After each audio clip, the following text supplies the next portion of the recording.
Peckham, South London, where the Afghan fruit and veg sellers mingle with Nigerian Christians who pray in a church built in 1868. It's the idea of multiculturalism working that is so absent from much of England, but is in tune with the liberal ideal of the European Union. This dilapidated factory unit has echoes of the post-industrial England which voted out of Europe. Yet here young Londoners have turned the spaces into workshops and start-up businesses.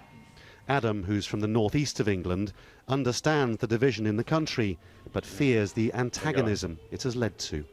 The anger people are directing at others it's a weird reaction. It's this kind of, I don't know, sort of hysteria. Around the corner at this little cafe, Oliver and his friends. He's a hospital doctor and doesn't believe any of the claims that leaving the EU will lead to more money being put into the health service. In fact, he says, it's a massive self-inflicted wound that may not be treatable. Angry, upset. I think this is a bit of a disaster. I think we're sleepwalking into a really bad situation for this whole country.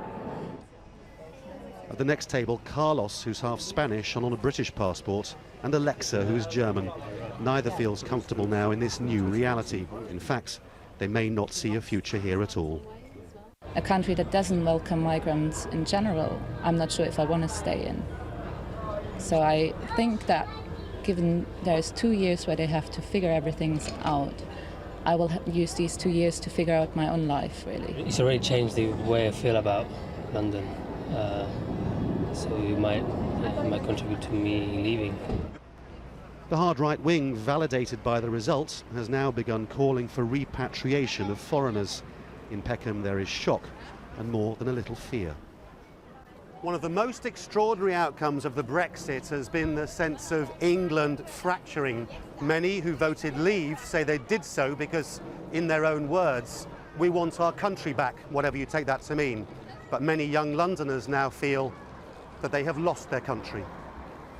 London provides nearly a quarter of all the wealth in the UK. If the Brexiters can't come to a deal to safeguard that, then the poor elsewhere may end up carrying the costs. Much of London can't begin to understand how any of it can be a good idea. Laurence Lee, Al Jazeera, Peckham, London.